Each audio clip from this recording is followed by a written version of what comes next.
Up next on the preventive maintenance schedule, I guess, the next boards. So we have protection circuit, and we have the phono preamp, or the equalizer board is what it's also known as. These are clipped in, so a couple of different ways you can get to it. If you have a small enough, like a socket, you can kind of push these down. What I do is I just very carefully pinch and then pull, pinch, pull, right, and then they're released like that. We have 1313s and 2SC 1313s. Those are going to be replaced with KSC 1845s. And then we have 2SA 725s. Those are going to be replaced with KSA 992s. And then I'll do these two blue caps. Again, this is not a recap. This is just kind of a minimum preventive maintenance. So I'll do these two boards, and then the bottom of the unit will be done for now. At least all the stuff that it's easier to get to from the bottom. So I'm going to go ahead and move through doing these quickly, replacing those components, and then I'll test and let you know what I found, and then we'll circle back around and talk about what I did.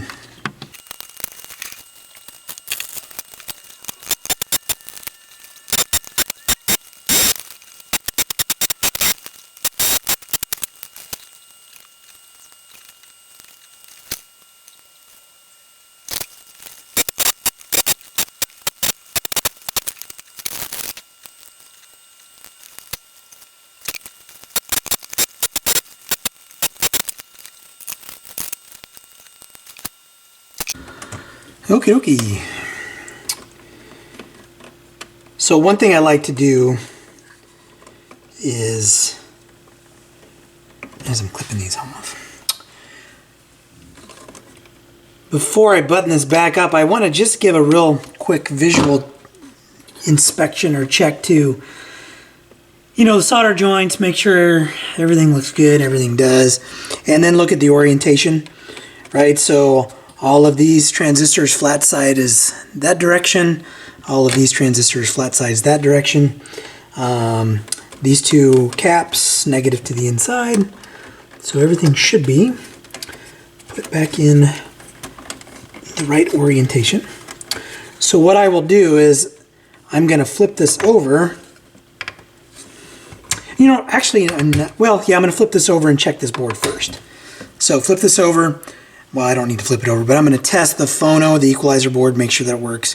Assuming that it doesn't, or I'm assuming that it does, assuming that it does not have any issues, I will just pick it up working on this protection board. And it looks like this one. So this one, the transistors appear to be okay. So really there's a 733. No, 733s aren't on the bad list, at least the list that I'm using. So really just those two caps on that one. I will verify that these are good caps. That these are good transistors as I go and replace those two caps, but assuming that they're okay, because right now they're not on the list that I usually use, indicating that they're bad. Could just be a quick one here. So I'm going to test this, and then I'll jump into here, and I may zoom in on that. We'll come back and pick it up working on that board.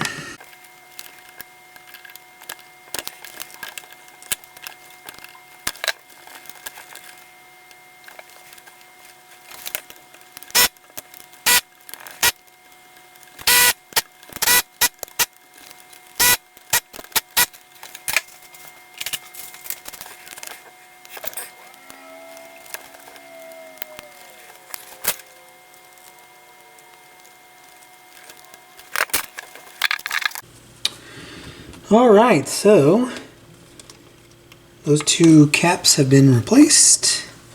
Transistors I'm going to leave. This is an easy board to get to if they need to be changed out later. And I'm talking about the 733s in particular. But again, they're not on any list that I normally use for known bad transistors. Well, I shouldn't say any list. I'm sure I could find a list that says, oh, you've got to replace them. But kind of the the commonly referenced list on Audio Karma, they seem to be not a part of that list. So trying to get that underneath. There we go. All right, so put that there, down, and down, and down. All right. So now the only thing I have left to do in regards to this board is test it. I'll do that off camera, and I'm going to say that the bottom of the unit, or at least everything that's most easily accessible from the bottom of the unit, is done. So that'll wrap it up for this segment. The power, the protection board and the phono equalizer board are done.